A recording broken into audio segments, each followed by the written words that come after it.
andito kami sa bahay ni Kuya Pakito. Ayan guys, ikutin namin yung kanyang bahay. Ayan si Kuya Pakito guys. Ayan, yung reels ko nung una. Ngayon pangalawang reels ko to guys para ipakita sa inyo na pumunta kami sa kanyang bahay. Dahil napili ko po siyang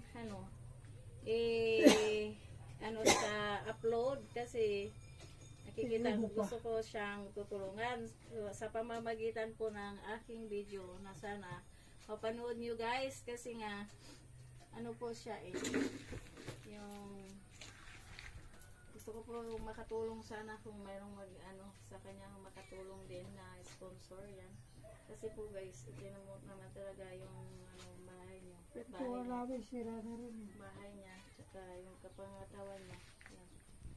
Na sana mayroong magandang kalooban na makakita dito